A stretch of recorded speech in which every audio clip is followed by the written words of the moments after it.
Esta mujer es la madre de la humanidad, la Eva genética de la que todos descendemos.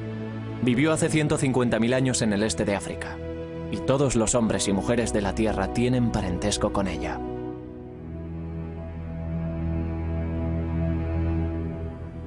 Sus hijas y sus nietas sacarían a los humanos modernos de África para que poblaran el resto del mundo. El viaje más increíble e importante que realizaría la humanidad.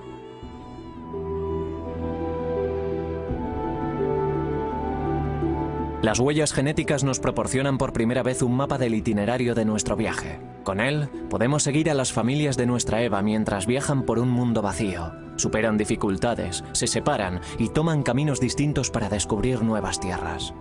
Nos dicen por primera vez quiénes somos y de dónde procedemos. Las preguntas más profundas y que más han inquietado a la humanidad, desde que levantamos la cabeza y miramos a las estrellas.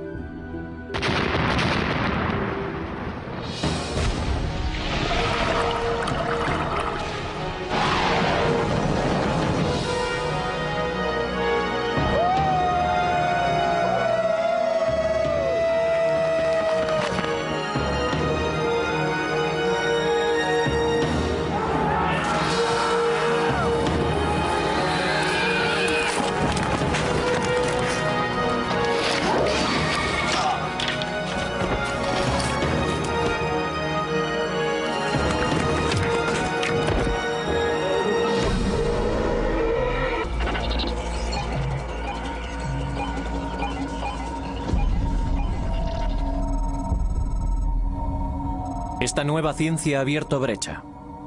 Todos podemos ahora seguir nuestro rastro a través de esta increíble historia. Les hemos tomado muestras a estas personas de Chicago. Nuestras pruebas genéticas les mostrarán cómo viajaron sus antepasados por el mundo para llegar a este destino.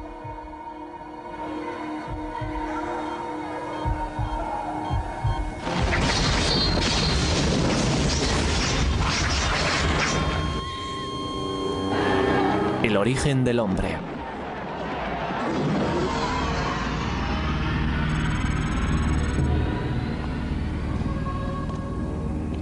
Hace 150.000 años el mundo estaba sumido en una era glaciar. Los casquetes polares avanzan.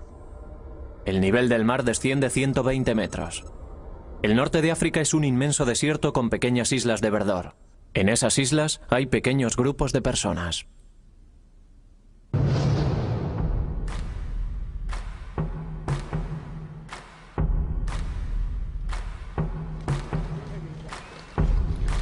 Son los primeros humanos modernos, reconociblemente parecidos a nosotros en físico, intelecto y habilidades. Somos las mismas personas que ellos fueron.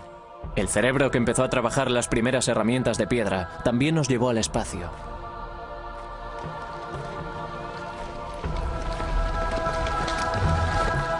Son cazadores-recolectores que viven en grupos muy diseminados, que todos los años recorren grandes distancias, refugiándose donde pueden, recogiendo semillas y frutas.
Hace 150.000 años la caza era la clave de la supervivencia. Eso explica muchas cosas sobre el modo en el que evolucionó la raza humana. Para la caza hacen falta unas ideas y una planificación esmeradas. Hacía falta una cooperación que exigía mayor inteligencia y una mayor capacidad para la comunicación. Los alimentos se compartían en el campamento, con lo que se lograba una unidad incluso mayor en el grupo. Nuestros antepasados llevaron una vida compleja y sofisticada, culturalmente distinta a la nuestra, pero con una capacidad total para el pensamiento abstracto y las necesidades familiares.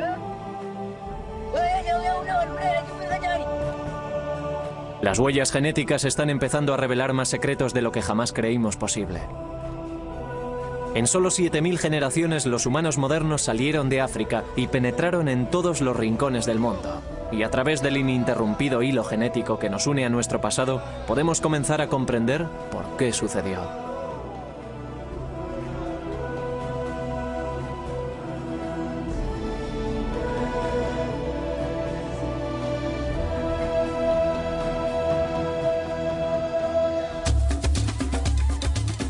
Los arqueólogos pueden contarnos con asombroso detalle cómo vivían los humanos modernos.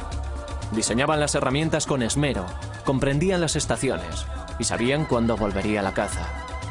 Almacenaban materias primas para utilizarlas posteriormente y trataban con todos los grupos que había a cientos de kilómetros de distancia. Entendían claramente el concepto de pasado y futuro y enterraban a sus muertos.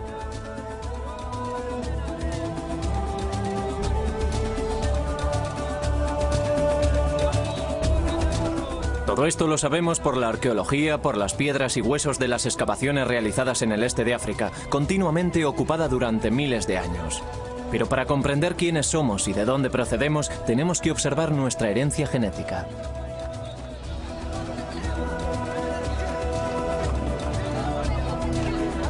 La Eva genética. La mujer de la que todos descendemos no era la única mujer viva en aquella época, ni siquiera la más fértil, sino que sus genes mitocondriales fueron los que más éxito tuvieron y los únicos que sobrevivieron.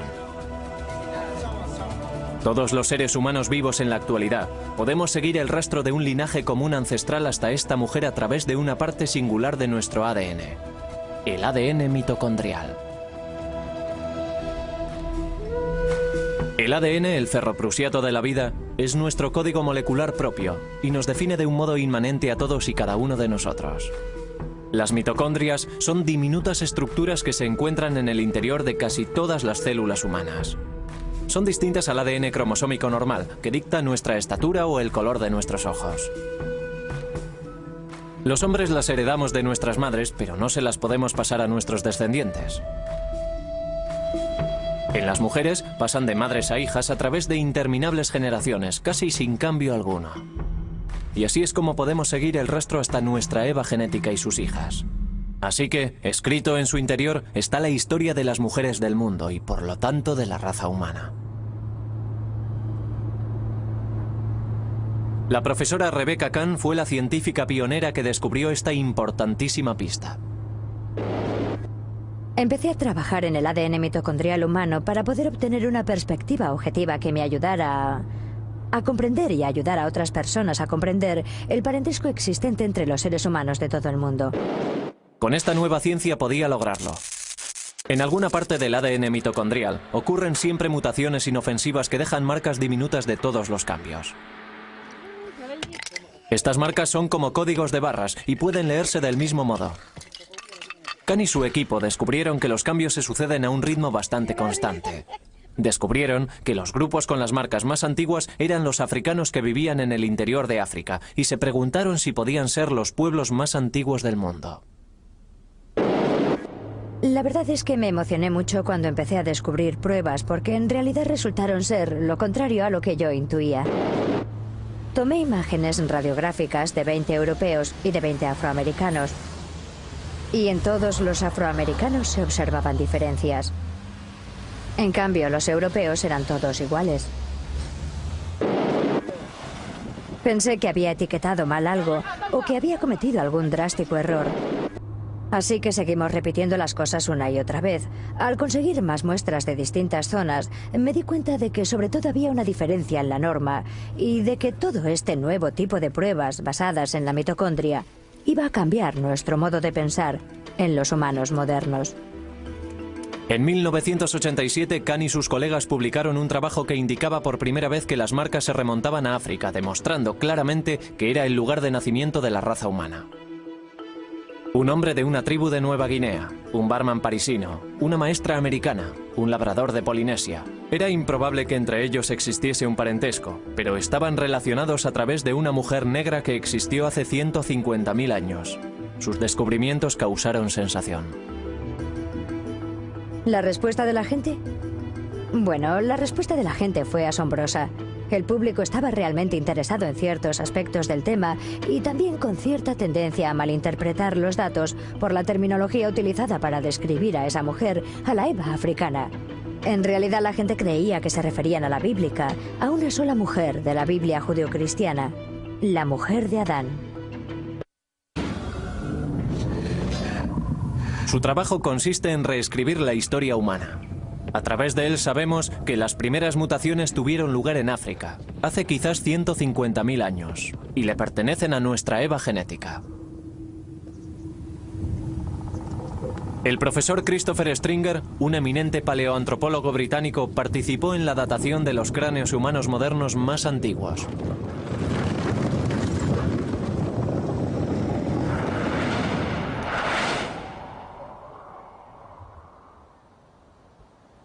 Este cráneo es lo máximo que nos podemos aproximar al aspecto de la cara de la Eva mitocondrial. Es un cráneo muy completo, encontrado en los sedimentos de una cueva que tiene una datación de 120.000 años de antigüedad. Y aquí podemos ver que es de un humano moderno. El cráneo tiene una bóveda alta y redondeada y la cara está por debajo de la bóveda craneal. Y este es el aspecto que tenía. Utilizando técnicas forenses de reconstrucción, se le añadió músculo y carne al cráneo para que nos proporcionase el primer vistazo al aspecto que posiblemente tuviera nuestra madre genética hace 150.000 años. Esto es lo que más nos podemos acercar. Pero ¿de dónde procedía esta Eva mitocondrial? ¿Quiénes eran sus antepasados? Hace 3,5 millones de años surgió un primer linaje de homínidos que lentamente evolucionó hasta llegar a nosotros, los humanos modernos. Pero genéticamente no podemos retroceder más que hasta Eva. Todos los linajes genéticos ancestrales se extinguieron. Nuestro árbol genealógico moderno comienza con ella.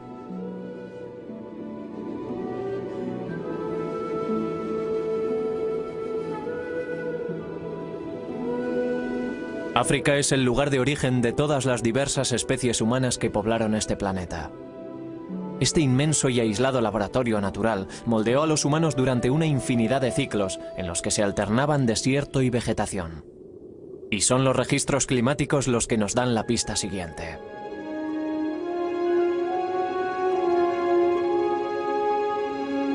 Los humanos modernos emprendieron muchas veces la larga caminata de salida de África, asentándose en distintas partes del viejo mundo, pero no sobrevivieron.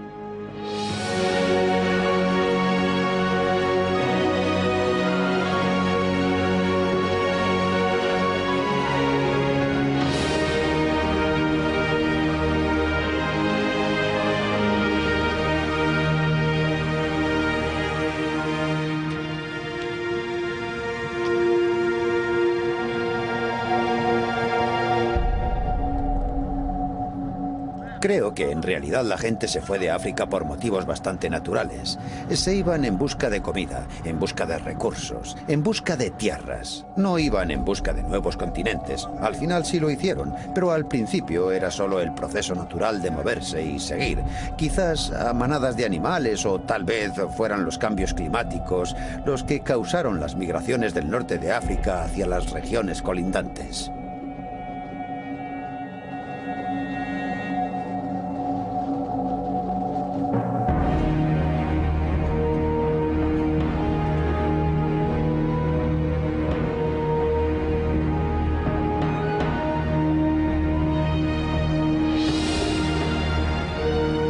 La lucha contra el ciclo de sequía e inundaciones fue la causa de que los cazadores-recolectores tuvieran que recorrer miles de kilómetros. Este grupo, siguiendo a la caza hacia el norte, llegó a Egipto y se adentró en Israel. Pero en el mundo moderno no hay rastro alguno de sus genes.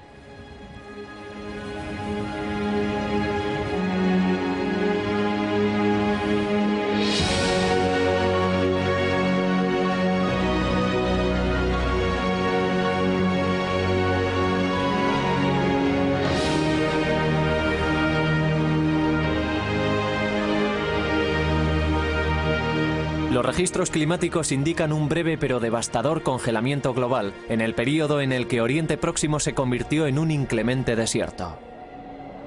Atrapados en el cuadrante norte del Sáhara, no tenían posibilidad alguna de dar vuelta atrás y muy pocos sitios en los que refugiarse.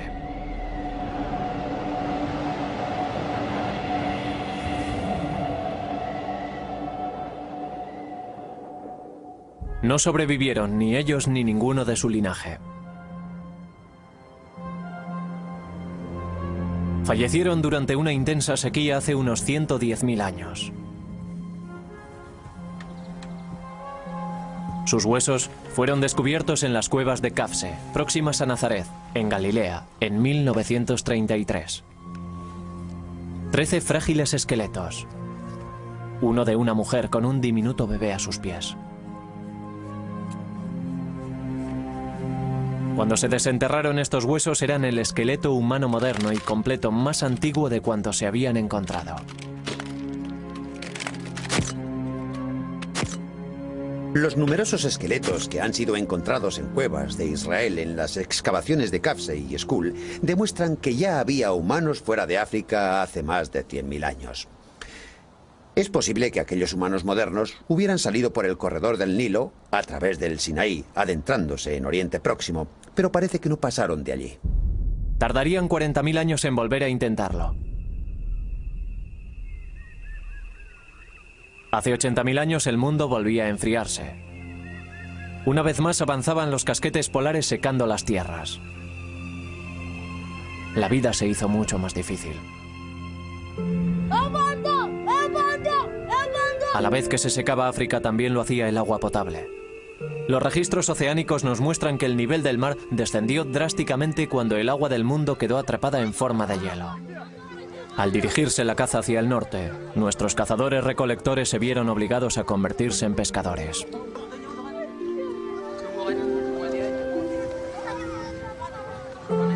Esta es nuestra Eva, nuestra nueva familia. Descendientes directos de las hijas de la Eva genética original de hace 150.000 años. Ahora viven en la costa, sobreviven con lo que cosechan del mar. Los guerreros han vuelto sin comida y tienen que enfrentarse a los ancianos.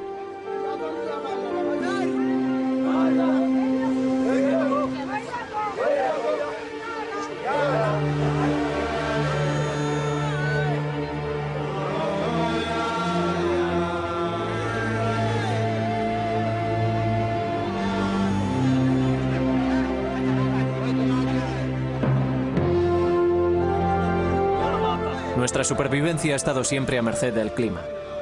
Cuando los tiempos eran buenos podíamos llegar más lejos. Un radio mayor significaba más comida. Pero la edad del hielo congeló el mundo y los desiertos se echaron encima, obligando a nuestros grupos a quedarse en territorios más pequeños, amontonados contra la costa. Su dieta consistía en pescado, vieiras, ostras y almejas, pero el Mar Rojo se hizo mucho más salado, resultando así mucho más difíciles la pesca y el marisqueo.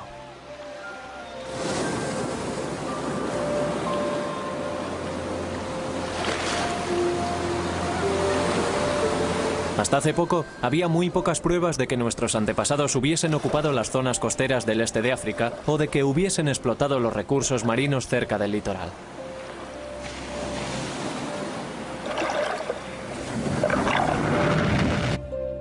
Este es Sifi Bergey, un geólogo.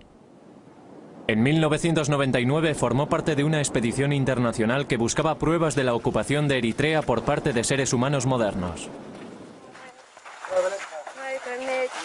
En el Golfo de Zula, en el Mar Rojo, se encontraron con el extraordinario descubrimiento de herramientas de piedra incrustadas en un antiguo arrecife de corales fosilizados.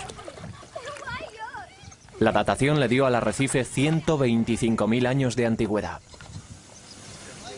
Este es el primer bar de ostras conocido del mundo, con una longitud de 6,5 kilómetros y unos 15 metros por encima del actual nivel del mar. Es la prueba más antigua de marisqueo en cualquier lugar del mundo. Enterrados en él hay herramientas humanas junto con conchas fosilizadas de ostras, almejas y vieiras. Nos proporciona una prueba clarísima de que nuestros antepasados explotaban el mar. Esta es la unidad en la que entre los distintos estratos hay una capa en la base de grandes conchas, de ostras y moluscos, y es bastante horizontal. Y esta es la plataforma sobre la que el hombre moderno caminaba y tiraba sus herramientas de piedra y algunas de las conchas de los moluscos que comían. Esta es un hacha de mano con un borde afilado y algunas de las conchas que cayeron de esta capa estratificada. Y utilizaban el hacha para romper las conchas y comer los moluscos. Y luego, una vez habían terminado, tiraban el hacha y las conchas y se dirigían al lugar siguiente. Pero esto no es lo más importante, ya que no se puede datar, sino lo que uno encuentra in situ, que es lo que le convierte en algo de tanta importancia. Si pueden ver esto, se trata de una herramienta obsidiana. La utilizaban para romper algunas de las ostras que ven aquí incrustadas. No se ve totalmente cerrada porque la golpearon y se comieron lo que había en su interior. Y estas son algunas de las importantes herramientas de piedra que fueron descubiertas. Este es el lugar, el primer lugar del mundo en el que se ha documentado la explotación de los recursos marinos.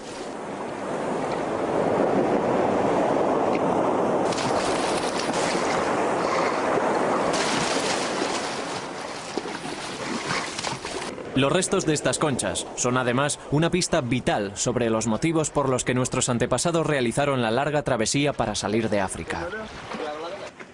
Con una dieta constante de alimentos marinos es posible que hubiesen sobrevivido más niños, pero su creciente número haría que la demanda de alimentos fuese aún más irremediable. Los campamentos como este acogerían solo a unos centenares. En un momento dado, solo había 10.000 humanos modernos vivos en todo el mundo. Éramos una especie en peligro de extinción, como lo son hoy los grandes simios.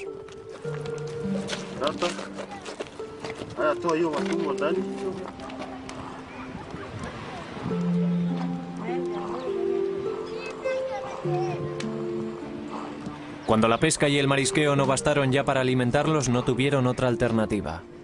Para sobrevivir tenían que irse a otro lugar.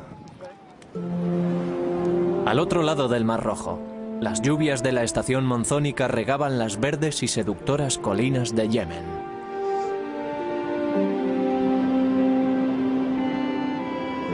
Los científicos siempre pensaron que nuestros antepasados habían migrado de África muchas veces, grupo tras grupo, y se cree que siempre fueron hacia el norte, vía Egipto y el Israel moderno. Pero el rastro del ADN nos cuenta una historia distinta. El profesor Stephen Oppenheimer es una de las autoridades más prominentes en investigaciones genéticas sobre el seguimiento del ADN. Trabajando conjuntamente con el árbol genético y los ciclos climáticos prehistóricos, fue el primero en tener la extraordinaria idea de que nuestros antepasados salieron de África por una única ruta del sur. Esta playa está en la vertiente occidental del Mar Rojo, en el lado africano. Al otro lado podemos ver las colinas de Yemen. Creo que fue por aquí por donde cruzaron nuestros antepasados durante la primera etapa de su viaje hacia el resto del mundo. Los pescadores de la localidad conocen estos estrechos por el nombre de Puertas de la Desgracia, por las feroces y terribles corrientes que los atraviesan. Pero hace 80.000 años el nivel del mar estaba 45 metros más abajo. Como resultado, aparecieron varias islas y arrecifes que permitieron que nuestros antepasados cruzaran hasta Yemen como si fueran estriberones. El hombre, o los primates a él emparentados, tenía que salir de África finalmente. Pero los cambios climáticos determinaron el momento y la ruta. Azuzados por el hambre, por un hábitat esquilmado y tal vez por los primeros atisbos de la inquieta curiosidad humana por las tierras de enfrente, nuestro preciado grupo de humanos modernos se dispuso a viajar.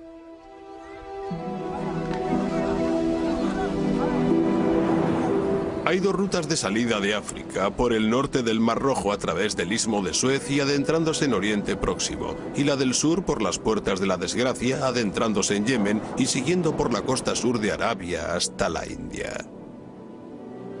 Ambas rutas son posibles. Es posible que para llegar al norte nuestros antepasados tuviesen que cruzar el desierto del Sáhara, y en aquellos tiempos era todavía más seco que en la actualidad. Aquí en el sur lo único que tenían que hacer era cruzar este estrecho tramo de agua. Solo hay 16 kilómetros hasta Yemen. Así que esta era una región a la que podían venir con confianza.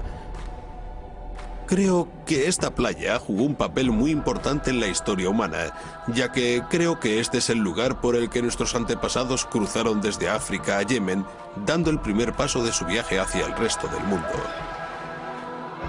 Y este es el único lugar por el que podían salir con éxito de África.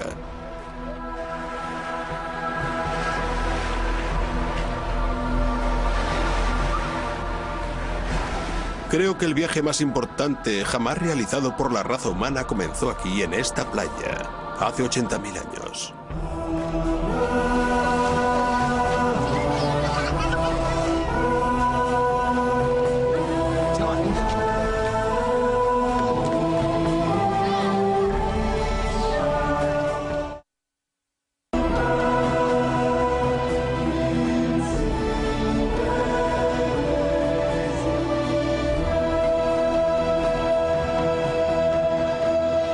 Un pequeño grupo de gente, un éxodo, el acontecimiento más importante para la población del mundo. No se trata de una simple y penosa caminata por los bancos de arena, sino de una lucha épica para sobrevivir, no solo para ellos, sino para el resto de la humanidad.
Aquellos que sobrevivieron a la travesía, los que no sucumbieron a los peligros de las puertas de la desgracia, llegaron a una tierra virgen. Esta es la nueva frontera situada al principio del resto del mundo.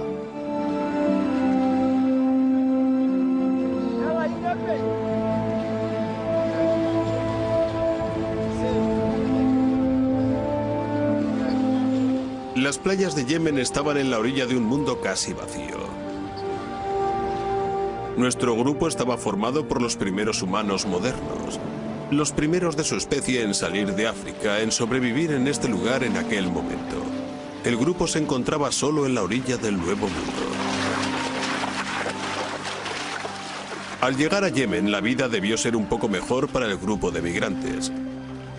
Para empezar, el marisqueo en el Golfo de Adén tenía que ser mucho mejor que en el Mar Rojo. Al contrario de las resecas y saladas playas que habían abandonado, Yemen era verde y fértil, con abundante agua dulce, caza y sombreados oasis. Un refugio seguro para que se asentase en él una familia. Es probable que fuera un grupo pequeño, tal vez con un máximo de unas 250 personas. Estarían diseminadas en unidades familiares de 5 a 20 individuos, pero colaborando con los otros grupos de la población. Cualquier número inferior a 200 hubiera sido inviable. No habrían podido superar las epidemias ni la hambruna. Sabemos que Eva y sus hijas se encontraban entre los supervivientes, ya que de ellas descendemos todos los humanos del mundo fuera de África. La nueva ciencia de seguimiento ha abierto brecha. Al utilizar este único e ininterrumpido linaje genético mitocondrial, los científicos construyeron un extenso árbol genealógico señalando las marcas con precisión, organizándolas por períodos y lugares, y en él se ve que una vez fuera de África, nuestros antepasados se dividieron en grupos, yendo algunos en dirección norte y oeste y otros en dirección este y sur. Una vez hubieron abandonado África y Yemen, tomaron caminos distintos para no volver a verse nunca.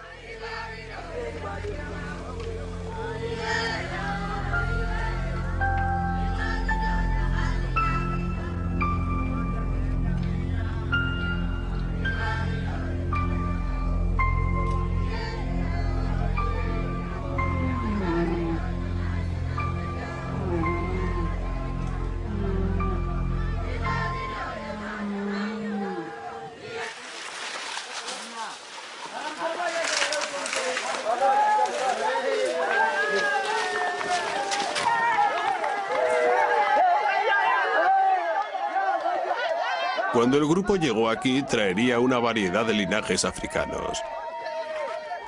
En un grupo de 250 personas, al menos había unos 5 o 6 linajes distintos. Pero si esa población se hubiese quedado aislada, al cabo de 1000 años, los linajes se habrían reducido más y más. El número total de la población habría permanecido inalterable. Es como una aldea galesa, una aldea en la montaña o una aldea italiana en las que tras varias generaciones todo el mundo tiene el mismo apellido. Este proceso de reducción de linajes se llama desviación y tiene lugar en todas las comunidades pequeñas y aisladas. Cuanto menor y más aislado sea el grupo, antes se reducirá a uno el linaje de ADN mitocondrial. No a una persona, ni siquiera a un grupo, sino a un linaje de ADN mitocondrial. Algunas mujeres no tienen hijas, algunas hijas no sobreviven, y así al final solo queda un linaje. Totalmente aislados, solo pueden procrear dentro del grupo. El mapa genético indica que harían falta 1000 años para que el linaje mitocondrial quedara reducido a uno. Un linaje genético compartido por todas las personas no africanas en todos los sitios y durante toda la historia.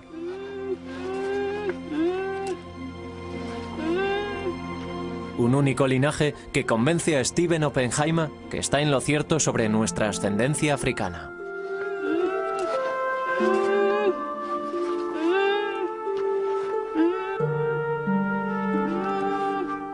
Creo que las implicaciones de un solo éxodo de África son enormes. Para empezar está la simple observación de que australianos, papúes, nativos del sudeste de Asia, chinos, nativos americanos, europeos e indios descienden todos del mismo pequeño grupo.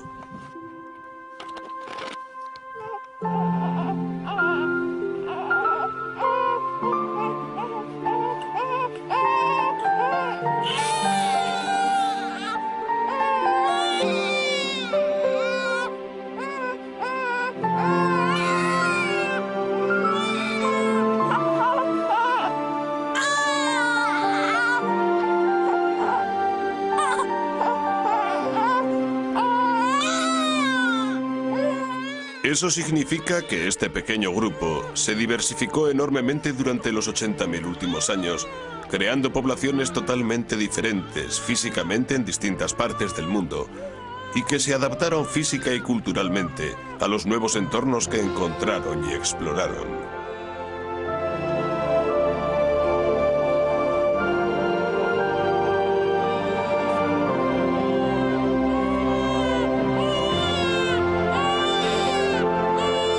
Al salir de África por el Golfo de Adén, las familias se quedaron donde estaban, esperando el próximo cambio climático que les permitiría desplazarse.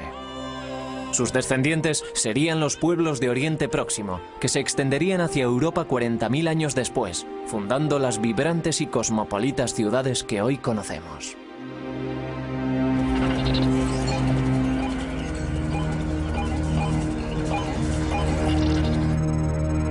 Otros siguieron adelante, más allá del Golfo, avanzando hacia el este, mariscando a lo largo de la costa del Océano Índico, buscando lugares cálidos y apacibles en los que detenerse.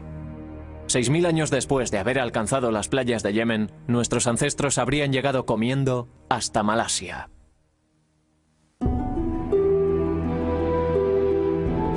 A 10.000 kilómetros de África, nuestra familia se encuentra en las profundidades de las selvas lluviosas del sudeste asiático.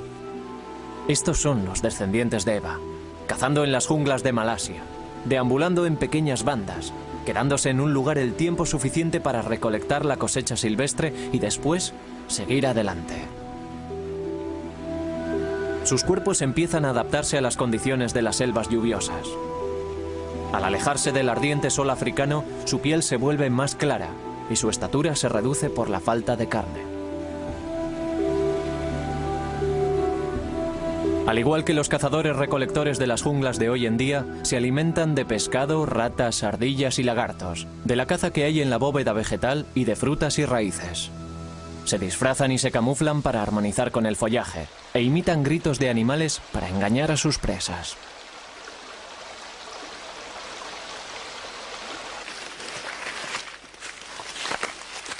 Comparten su vida en la selva con serpientes venenosas, cobras, pitones y animales depredadores. Entre su salida de África y su llegada a Australia, hay pocas pruebas arqueológicas claras de la presencia de humanos modernos y de su asombrosa migración. Ni cráneos, ni esqueletos, ni tumbas. El nivel del mar era más bajo. Así que lo que nuestra familia hubiese dejado tras de sí durante su viaje por el litoral ha sido reclamado por este. El rastro genético es lo único que tenemos. Y solo al llegar a Malasia aparecen nuevas pruebas para llenar los espacios vacíos.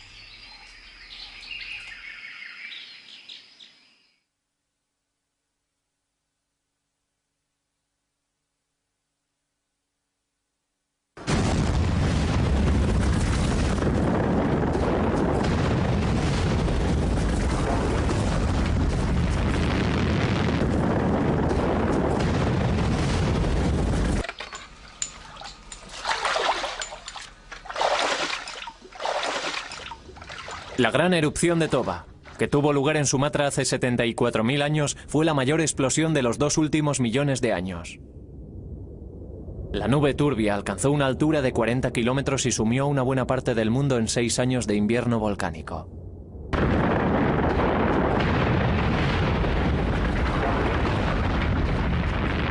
El norte de Malasia, India y Oriente Próximo fueron cubiertos por un mortífero sudario de espesa ceniza volcánica.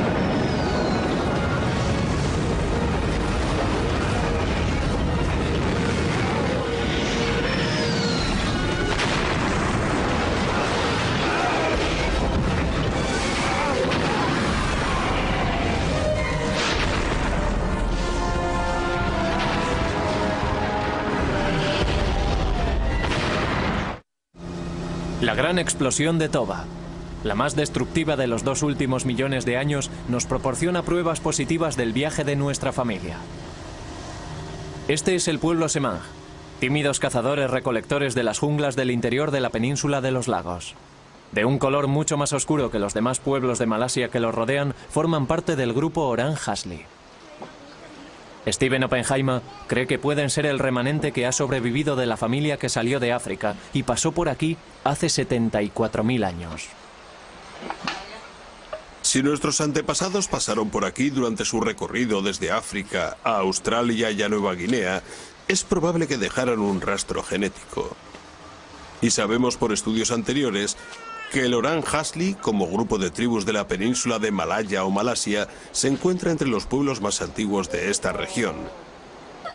Y es probable que el pueblo Semang sea el más antiguo de todos. Stephen Oppenheimer ha venido a esta remota aldea Semang para recoger muestras de ADN, con la esperanza de que ellas confirmen su teoría. Nama Farida.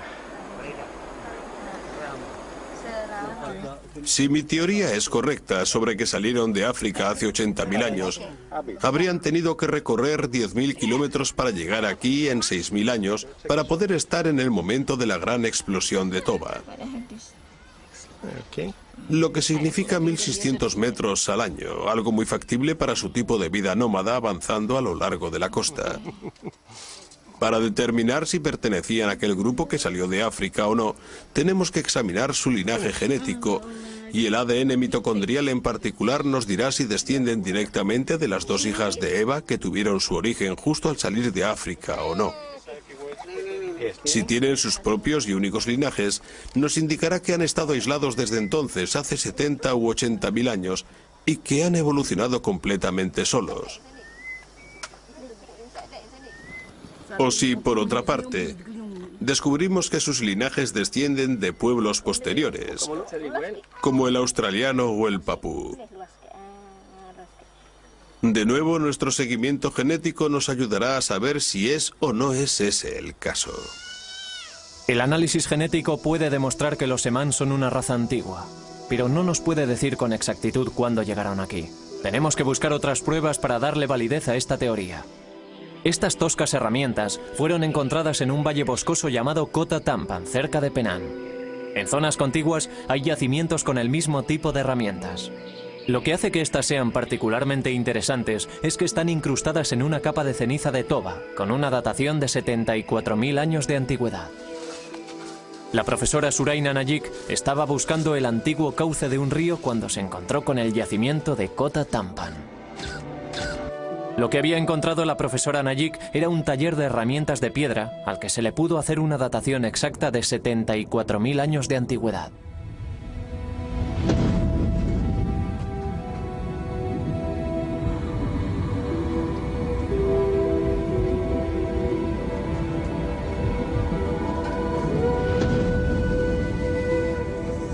La ceniza cubría la superficie de trabajo. Tenía una datación de 74.000 años de antigüedad.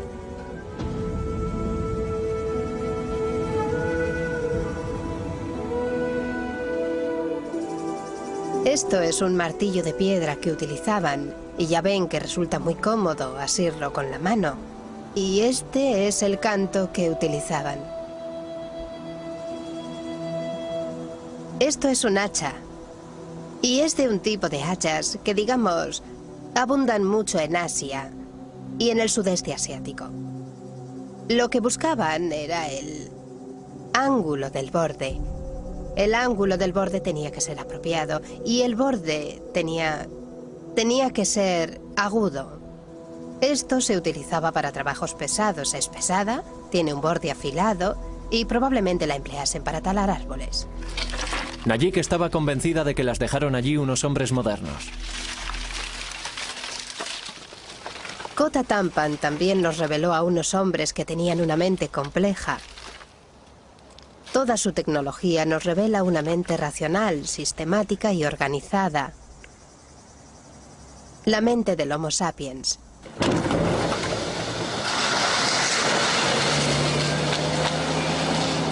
Las herramientas de Kota Tampan son cruciales para la datación de la presencia del hombre moderno en el sudeste asiático.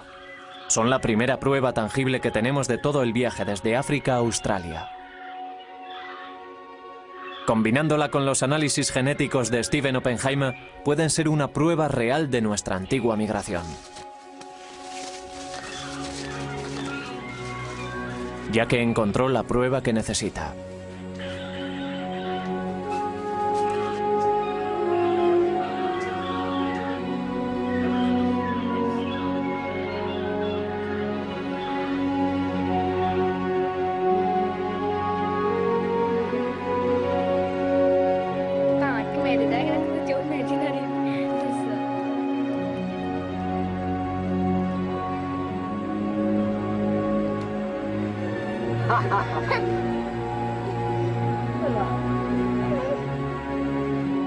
Por primera vez, la arqueología y la genética nos dan la misma respuesta en este punto crucial de nuestro viaje. Ahora podemos estar seguros de que nuestros ancestros pasaron por aquí hace 74.000 años. Los resultados son muy emocionantes.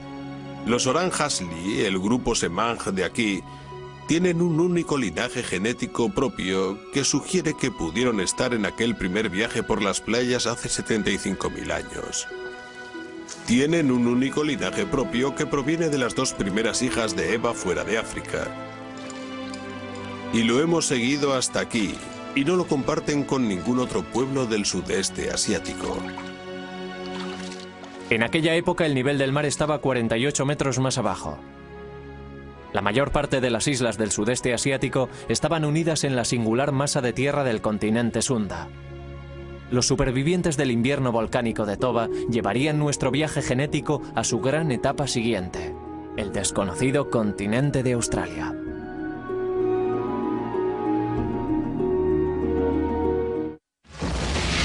...160 kilómetros de aguas infestadas de tiburones los separaban de la nueva tierra.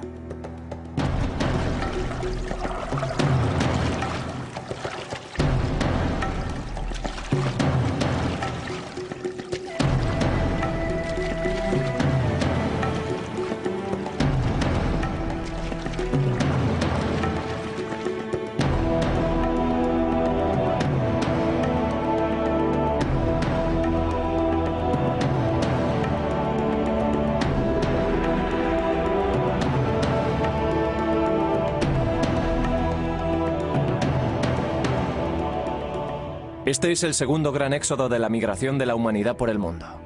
Pero esta vez no estaban las verdes colinas de Yemen para proporcionarles la comodidad de una llegada segura.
¿Por qué lo arriesgaron todo en una aventura tan peligrosa sin saber siquiera si al final encontrarían tierra?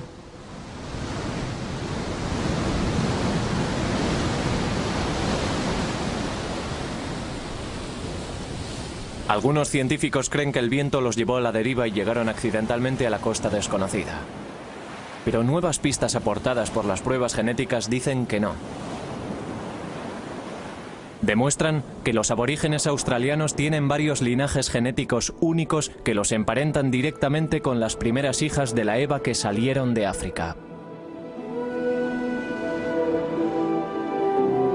Tantos linajes portados por tantas mujeres, y llegando en un espacio de tiempo tan breve, sugieren una intención deliberada y no una llegada accidental en balsa.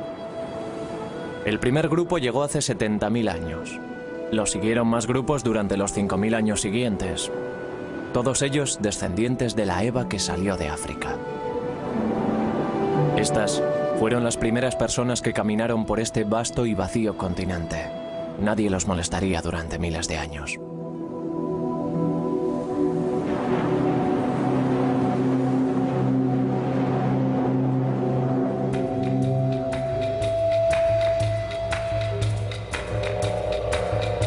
La Australia en la que se adentraron era el hogar de animales gigantescos, megafauna. Canguros de 3 metros de estatura y tortugas tan grandes como coches. Uno era el Geniornis, un ave gigantesca incapaz de volar. Las pinturas rupestres de las cuevas de este mundo desaparecido tienen una datación de 61.000 años de antigüedad. Pero de repente, 10.000 años después, aquel fantástico animal y toda la megafauna se habían extinguido. No hubo alteraciones climáticas, no hay grandes yacimientos de matanzas que nos indique un exceso de caza. Pero los humanos cambiamos el mundo en cualquier lugar en el que nos encontremos. La repentina extinción es una prueba de su presencia. Parece probable que nuestros antepasados destruyeran el ojoso hábitat con fuego, y los animales de tamaño mayor que se alimentaban de plantas simplemente murieron.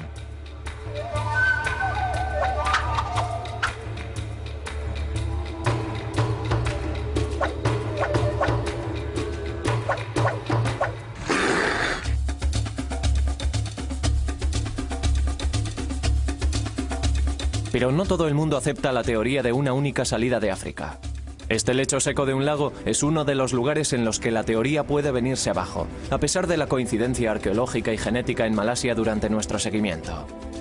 Este cráneo del hombre de Mungo III es la pieza clave del rompecabezas.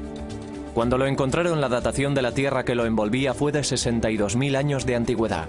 Cuando se analizó el ADN de los huesos, su ADN, algo que causó sensación, no coincidió con ningún otro de cualquier parte del mundo.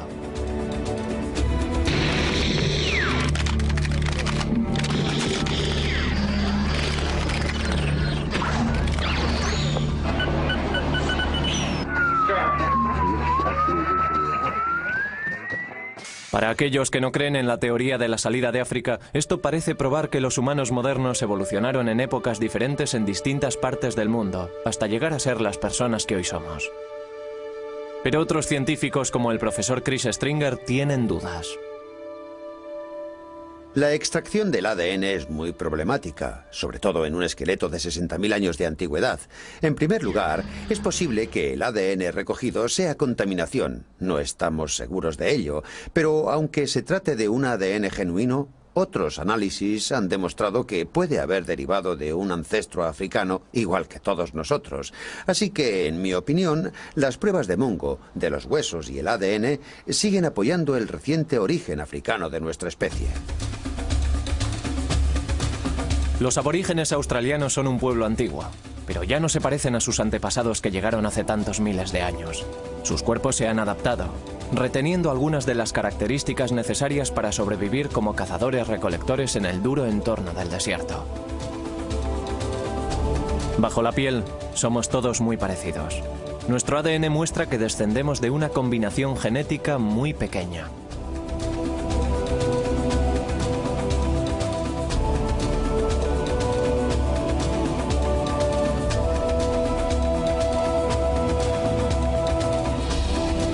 Si observamos el ADN de todos, australianos, africanos, europeos, descubrimos que al comparar el ADN mitocondrial de todos nosotros, aparecen menos variaciones, aunque hay series que se han diseminado por todo el mundo, aparecen menos variaciones en nuestro ADN mitocondrial de las que encontraríamos dentro de un pequeño grupo de chimpancés, orangutanes o gorilas. En esos simios aparecen más variaciones, incluso en grupos pequeños, que en toda la raza humana. Pero si todas las personas del mundo descendemos de una combinación tan pequeña de genes, ¿por qué tenemos un aspecto tan diferente? La selección natural y la adaptación al entorno son los factores más importantes. La selección sexual es crucial. El clima impone la forma corporal. Cuanto más frío sea el entorno, más bajos y rechonchos nos volvemos para mantener el calor. La estatura varía en proporción a la dieta. Los asiáticos se volvieron más bajos cuando el arroz se convirtió en su alimento principal en sustitución a la carne. Y ahora que la carne vuelve a su dieta, su estatura vuelve a aumentar. Nadie sabe por qué los asiáticos tienen pliegues epicántricos en los párpados. ¿Pueden haberse desarrollado como protección contra el frío? O quizás sea ese el tipo. Los tienen la mayoría de los fetos. El color es la diferencia más obvia e impactante. Eso también forma parte de nuestra herencia genética.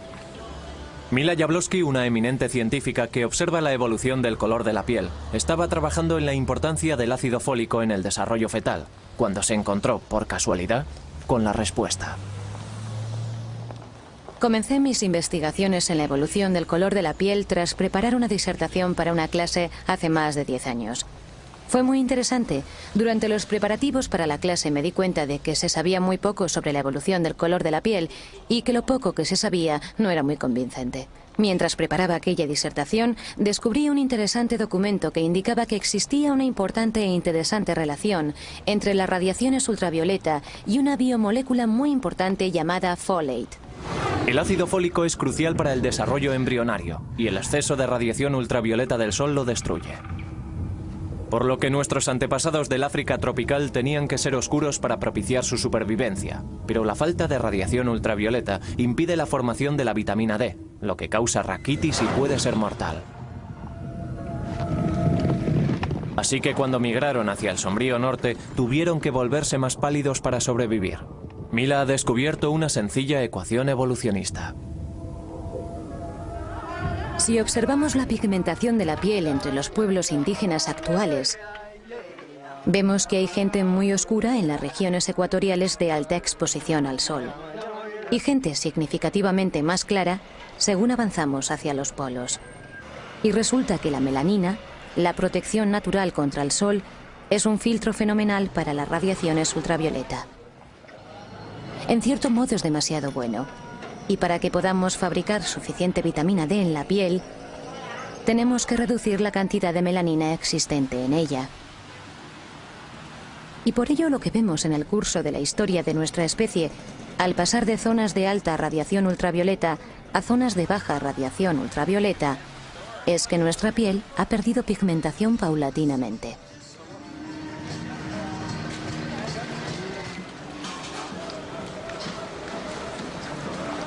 Según sus cálculos, hacen falta 20.000 años para pasar del negro al blanco. Lo único que marca el color de las personas son unas minúsculas diferencias genéticas establecidas hace mucho tiempo. En 50.000 años, la raza humana se ha extendido por la mayor parte del mundo oriental, desde África a la India, a Asia y cruzando el mar hasta Australia. Durante la mayor parte de ese tiempo, el mundo estuvo inmerso en una feroz edad de hielo. Grandes mantos de hielo cubrieron una buena parte del hemisferio superior, secando los mares y agrandando los desiertos. Pero el clima estaba empezando a cambiar y podían emprenderse nuevos viajes.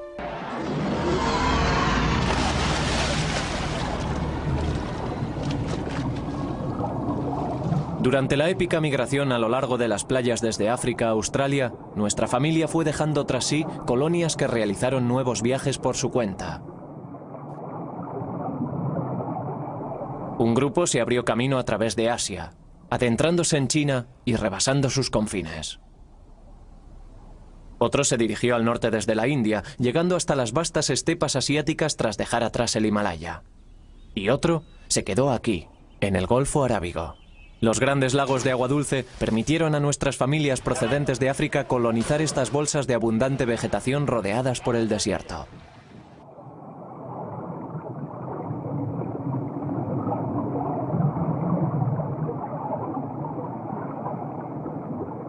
Esta zona estuvo ocupada continuamente durante 30.000 años.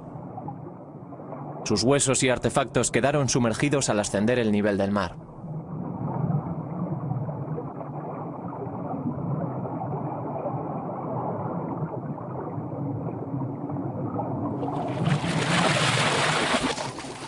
Hace unos 50.000 años y por primera vez, los linajes genéticos comenzaron a extenderse hacia el norte adentrándose en Europa. Pero el período ha sido siempre un enigma. Si los humanos modernos pudieron llegar a Australia hace 70.000 años, ¿por qué no llegaron a Europa hasta hace 50.000 años? Es un viaje mucho más corto. Stephen Oppenheimer cree tener la respuesta.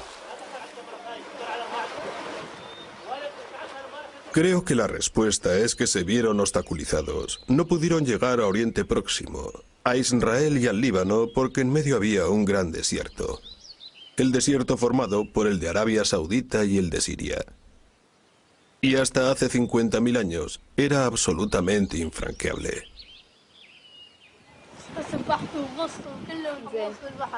El clima era tan árido que la zona fértil, la ruta desde el Golfo hasta el Líbano, Israel y Europa, estaba cerrada. Después, hace 50.000 años, hubo una repentina mejoría del tiempo.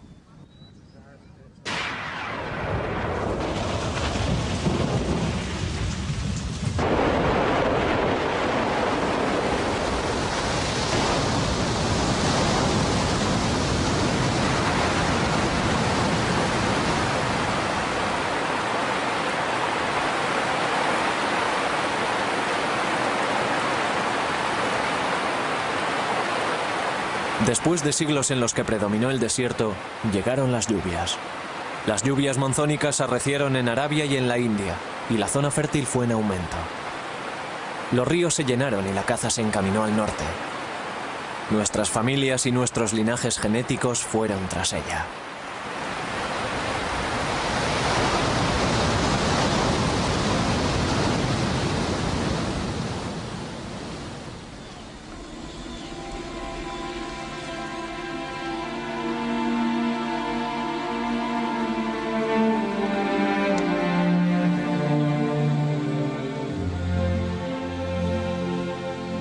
Desde el Golfo Pérsico emprendieron el camino a pie hacia el norte, por el interior de la zona fértil, siguiendo los ríos entre los montes Zagros y el desierto sirio.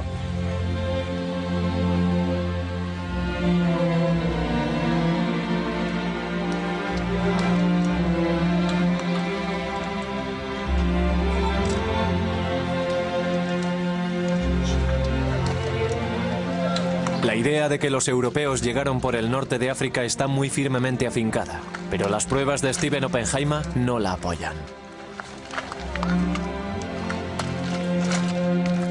Las pruebas genéticas no apoyan eso en absoluto. No hay prueba alguna de que las primeras ramas, de hecho en la región europea, solo se encuentra una de las ramas principales que pueblan el mundo. Por supuesto, esto hace que se tambaleen algunas opiniones establecidas sobre el origen de los europeos y nos obliga a tener en cuenta el hecho de que los europeos pueden descender de aquella única familia que salió de África por la ruta del sur.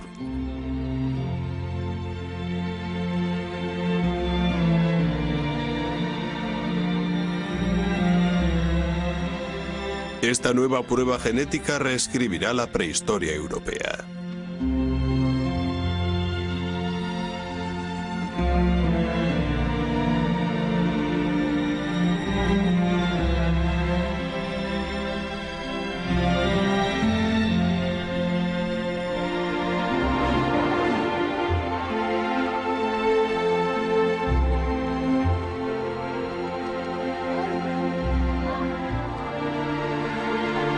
Estas familias fundaron las primeras colonias prósperas en Oriente Próximo, Siria e Irán. La tierra que se encuentra entre los ríos Tigris y Éufrates, dos grandes ríos que fluyen de las tierras altas de Turquía, en el norte hasta el Golfo.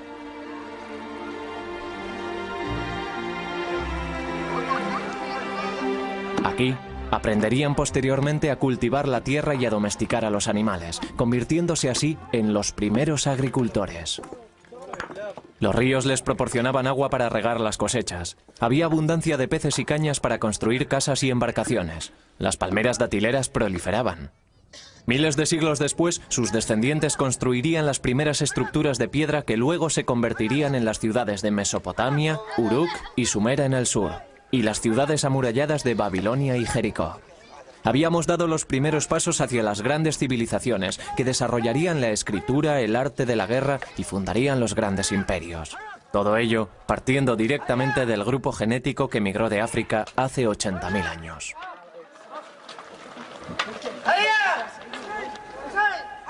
Durante este tiempo hubo también una explosión de nueva tecnología. Las herramientas de piedra y las lanzas que manufacturaban los humanos modernos se volvieron incluso más ligeras y efectivas. Los montes Zagros estaban llenos de caza, y la buena caza da estabilidad. Al mismo tiempo comienzan a establecer la ubicación simbólica de campos de enterramiento en lugares sagrados, cuyo valor para la comunidad ayuda a crear y a definir una sensación de territorio duradero.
En una localidad del Líbano se ha descubierto la sepultura de un niño de 12 años, con una datación de 44.000 años de antigüedad. Tiene el cráneo fracturado. Su cadáver estaba apaciblemente cubierto en el refugio, debajo de la inmensa roca.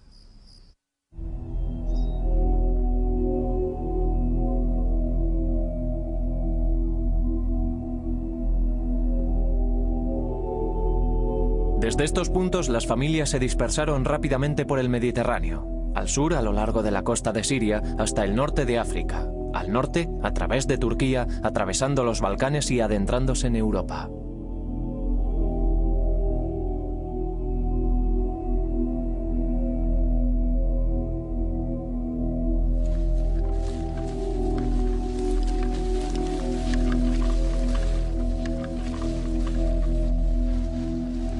Esta es nuestra nueva familia, descendientes directos de los árabes de las ciénagas del Golfo, penetrando en los desconocidos territorios de Alemania. Pero la tierra en la que se adentran no está vacía. Otros estuvieron allí antes que ellos. Los neandertales han sido dueños de Europa durante más de 250.000 años. En 1856, en el Valle de Neander, en Alemania, unos canteros estaban extrayendo lodo de un lugar que acababan de volar, cuando descubrieron unas costillas, parte de una pelvis y huesos de los brazos y los hombros de un animal grande parecido a un ser humano, y pensaron que era el esqueleto de un oso. Posteriormente, los científicos creyeron que se trataba de un antiguo salvaje del norte que había aterrado a los ejércitos romanos. El profesor Chris Stringer es un experto en neandertales y su mundo. Estas personas fueron conocidas como neandertales. Se convirtieron en el centro de un debate sobre la evolución humana, sobre si era posible que aquellas personas fueran nuestros antepasados o si representaban una extraña derivación de la evolución humana. Aquí tengo un cráneo más completo que el que encontraron en el Valle de Neander, en Alemania. Este fue hallado a principios del siglo pasado en Francia y nos muestra muy bien el aspecto de la cara y la cabeza de los neandertales. Hay un marcado arco superciliar por encima de las cuencas de los ojos. La cara es muy alargada y tiene una enorme nariz. No hay mentón en la mandíbula inferior. Y ahora pensamos que es posible que los neandertales estuvieran adaptados al frío. Evolucionaron en Europa durante miles de años en condiciones más frías que las actuales. Y eso les modeló el físico. Eran bajos y rechonchos, de constitución muy fuerte. Y esta nariz podía ser parte de un mecanismo para inhalar aire frío y seco. Los neandertales fueron frecuentemente considerados unos brutos de pocas luces, pero no lo eran. Eran totalmente humanos. Su cerebro era tan grande como el nuestro. Creo que los neandertales eran una especie distinta a la nuestra. Una especie muy próxima a la nuestra. Una especie hermana. Una especie con la que compartíamos antepasados hace solo medio millón de años, tal vez. Así que, en ese sentido, los neandertales eran totalmente humanos. Estaban 10 veces más próximos a nosotros que los chimpancés.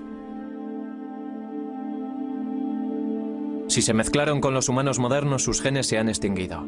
No hay indicios de su presencia en nuestro mundo.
Al cabo de 10.000 años, los neandertales estaban ya extinguidos. Los humanos modernos borraron todo rastro de sus rivales y ocuparon el espacio que dejaron. El motivo de su desaparición no está claro. Vivieron al lado del hombre moderno durante miles de años, pero es probable que al final los neandertales no pudieran adaptarse lo bastante rápidamente al nuevo mundo y a sus nuevos e ingeniosos rivales. Los neandertales utilizaban el cuerpo para intervenir en la naturaleza. Los modernos humanos utilizaban el cerebro.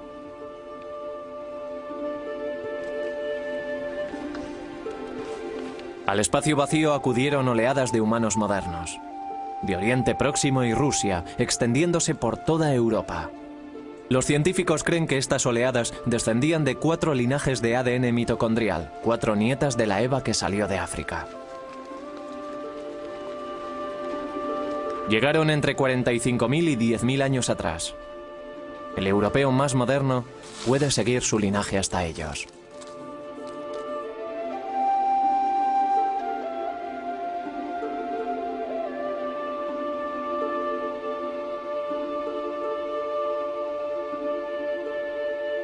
La tecnología de los neandertales casi no había cambiado en más de 200.000 años. Tan pronto llegaron los humanos modernos, apareció de repente una gran variedad de herramientas diferentes, así como ornamentos. Los arqueólogos consideran estos ornamentos como una marca definitoria de los humanos modernos y el primer interés por los ornamentos en 5 millones de años de evolución. Aquí tengo un ejemplo. El diente agujereado de un tejón de la cabaña de Ken debió de ser parte de un collar que alguien llevaba. Y aquí un objeto muy extraño. Ni siquiera estamos seguros de lo que es. Puede ser la representación de un búho o un gato. Y aquí una de las estatuillas más famosas de la República Checa, hecha de barro cocido hace unos 27.000 años, de un lugar llamado Donli Stonice. Una hermosa obra de arte. Muchos de estos objetos son puntiagudos en la base, como si hubiesen estado clavados en el suelo. Algunos están cubiertos de ocre y otros están pulidos por haber sido manoseados, quizás durante muchas generaciones. Eran objetos valiosos, muy bien guardados y evidentemente tenían un significado ritual y simbólico para aquella gente. Quizás un significado religioso. Y aquí una de las obras de arte más delicadas. Está tallada en marfil de mamut, un material muy difícil de trabajar. Procede de una excavación en una localidad francesa. Es una hermosa representación de lo que parece ser la cabeza de una mujer, con un peinado muy elaborado o quizá una toca. Se trata de una obra de arte hermosa y delicada.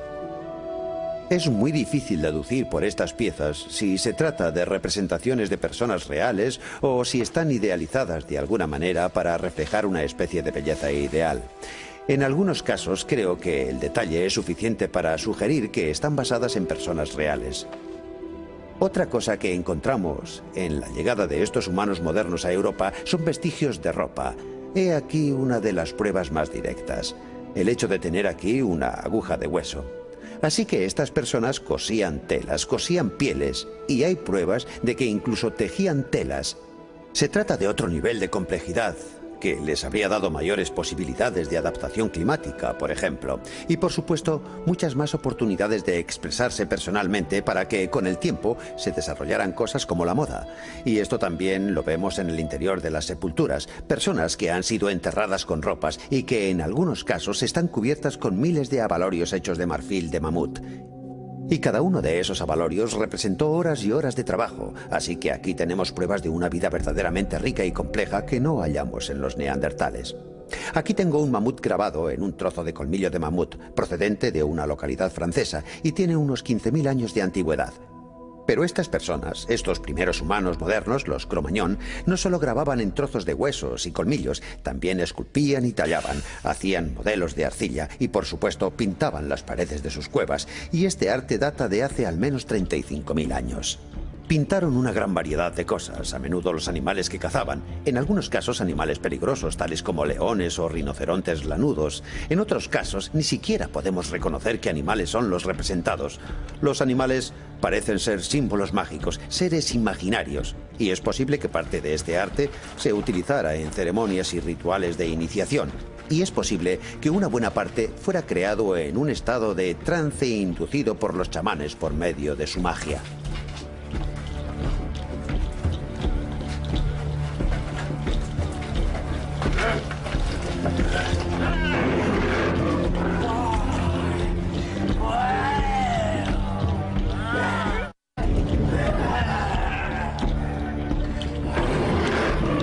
Los humanos modernos hemos llegado tan lejos como podíamos llegar en el continente europeo. Detrás hemos dejado unas claras huellas genéticas que se remontan al movimiento de la única salida de África hace 80.000 años. El mundo volvía a enfriarse. Al comenzar la nueva edad de hielo, los humanos modernos encontraban un lugar en el que asentarse. A 16.000 kilómetros de distancia al otro lado del globo, y 6.000 años después comenzaría la invasión de un nuevo mundo. Nuestro linaje genético se ha extendido ya en todas direcciones a partir de una raíz salida de África, y la última frontera de América nos hace ir ahora caminando hacia el norte desde la India, el sudeste de Asia y China. Y hacia el este desde las estepas mongoles de Siberia, convergiendo en el estrecho de Bering, la frágil lengua de tierra que une Asia con América.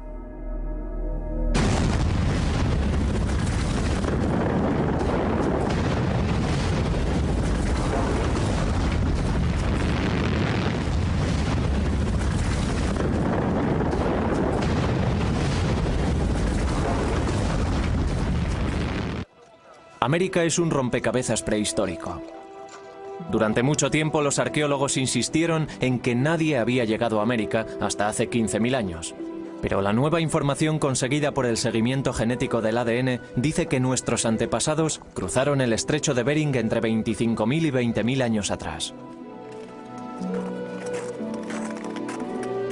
Este es el último de los grandes viajes para poblar el mundo. Y todos los linajes genéticos nos llevan a una meta. Estos son los primeros americanos.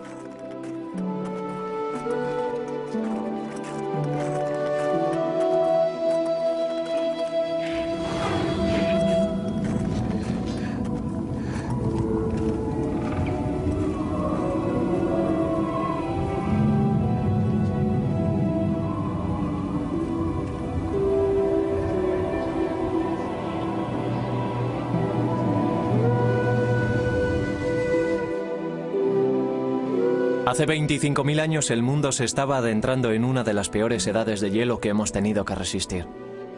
En algunos lugares, el hielo tenía un espesor de 5 kilómetros.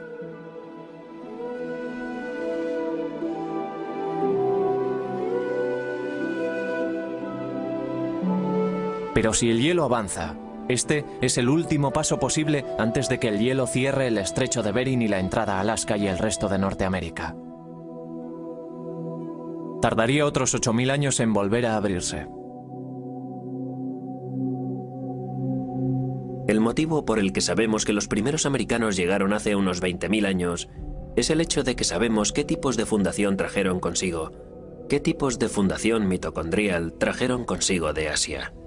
En Asia tenemos tipos similares a los tipos americanos y por lo tanto sabemos cuáles entraron en América en contraposición a aquellos derivados de la llegada a América. Como promedio, los fundadores han acumulado una mutación en América, y como sabemos que el ratio de mutación de nuestro sistema genético, la mitocondria, es de una mutación cada 20.000 años, sabemos que los tipos de fundación han estado evolucionando en América durante 20.000 años, y que debe de haber sido entonces cuando llegaron. En Norteamérica, el gran manto de hielo laurentiano cubrió las llanuras centrales destruyendo todo lo que encontró a su paso y obligando a nuestros emigrantes a descender por la costa oeste hasta Sudamérica. Según retrocedía el hielo, se fueron extendiendo por la tierra liberada. Hay pruebas de un asentamiento en un refugio pétreo, en el río Ohio, en Pensilvania, llamado Meadowcroft. Meadowcroft es muy importante para la historia americana porque tiene una datación de 16.000 años de antigüedad y es por lo tanto uno de los primeros asentamientos americanos acreditados por las autoridades. Y casa estupendamente con nuestros cálculos genéticos, ya que tuvieron que llegar varios miles de años antes para poder llegar a Meadowcroft. El Dr. James Adebayo dirigió al equipo de científicos que excavó el refugio.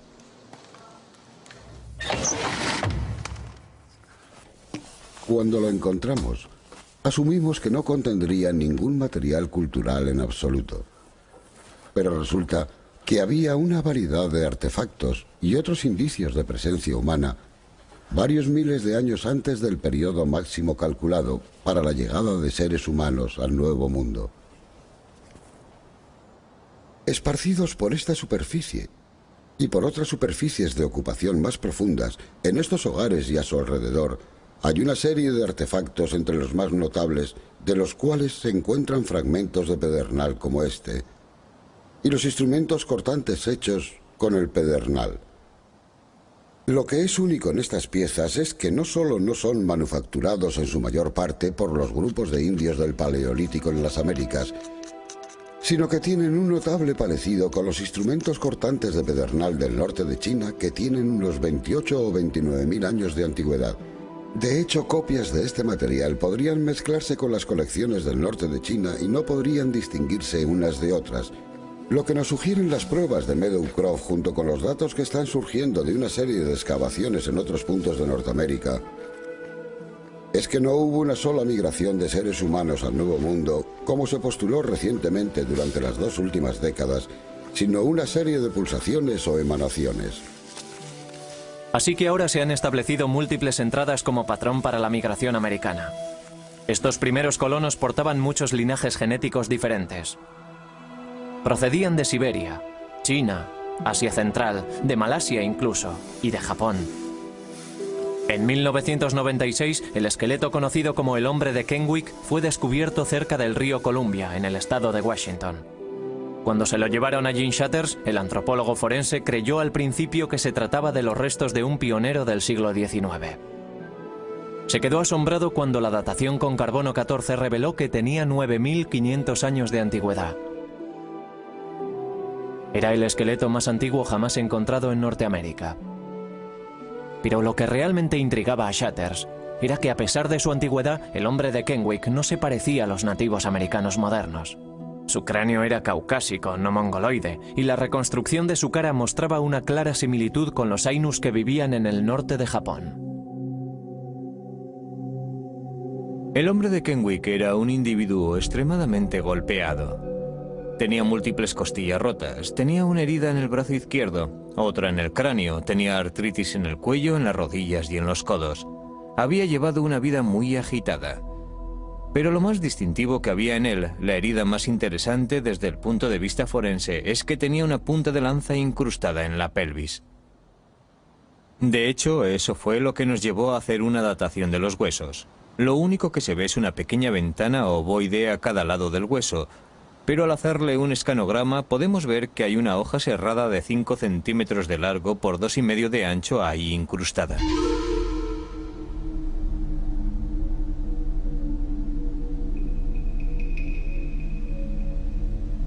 Lo interesante de esta punta de lanza es que es de un estilo que solo vemos tras la muerte de este hombre en el este de Washington. Podemos ver ese estilo descendiendo por la costa de Columbia Británica para terminar en Washington, entre unos 10.000 a 9.000 años atrás, datados con radiocarbono. Las personas que traen esta punta de lanza, que son las que encontramos con este tipo de punta de lanza posteriormente a poca distancia en el tiempo, son muy similares a los indios americanos modernos.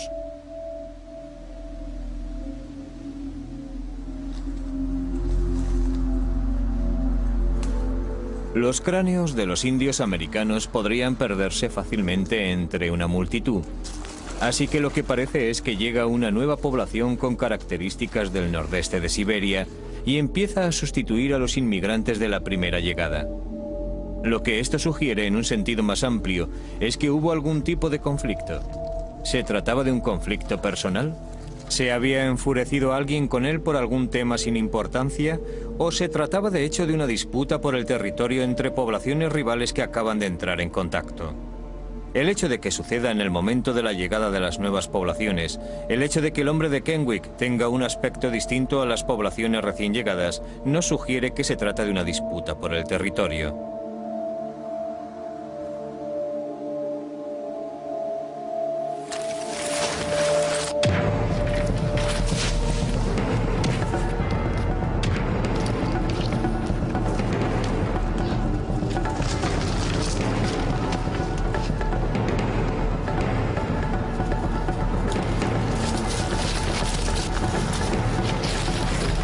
Por el ángulo de entrada, por la velocidad de entrada, está bastante claro que la lanza iba hacia él directamente y que pudo verla llegar.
El profesor Shatters cree que el hombre de Kenwick falleció por hipotermia y ahogamiento. Desde la muerte del hombre de Kenwick, las poblaciones de humanos modernos han pasado de miles a millones. Hemos avanzado de cazadores-recolectores primitivos a agricultores y comerciantes, a habitar en pueblos y ciudades, y de dominios tribales a imperios. En 5000 generaciones hemos llegado al mundo moderno que hoy conocemos.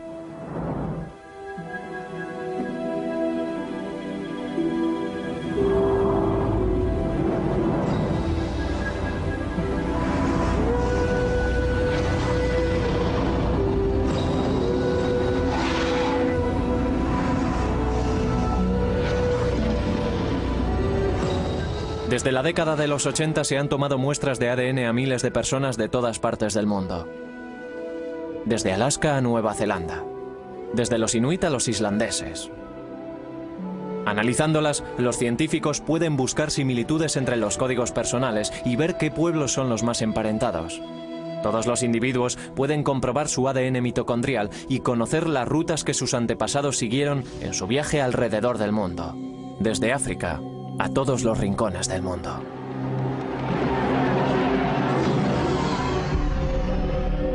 En Chicago tomamos muestras a 5 personas que están elaborando su árbol mitocondrial. Después de analizar sus muestras de ADN, los científicos descubrieron una extraordinaria conexión entre un griego y un nativo americano. Angela Takis es una griega que llegó de Europa a los Estados Unidos. Leonard Maliterry es un nativo americano, de pura raza Creek. Ambos descienden de la misma pequeña y rara rama de nuestro árbol familiar y comparten un antepasado común de hace 30.000 años, quizás del sur de Siberia. Cuando los humanos modernos poblaban el mundo vacío tras abandonar África, algunos fueron al norte, a la Rusia central. Allí nació una nueva hija que portaba una nueva marca, X. Sus hijos se separaron y algunos fueron al sur, a Europa, y otros al este desde Siberia y hacia América. Takis y Maliterry llegaron a América desde extremos opuestos de la Tierra y se conocen ahora, por primera vez, en Chicago. Es su primera reunión familiar en los 30.000 años de historia evolutiva. Me he quedado atónito. Me parece emocionante que todos descendamos del mismo linaje, ya que así es posible que la gente se olvide de darle tanto énfasis a las diferencias y que hablen de la gente común. Tal vez eso ayude a que las personas sean más tolerantes y también más amables, y quizás eso progrese. Y puede que sea algo más relevante que solo la ciencia. Y puede que tal vez la humanidad en general pueda... Bueno, creo que hoy ya es muy relevante.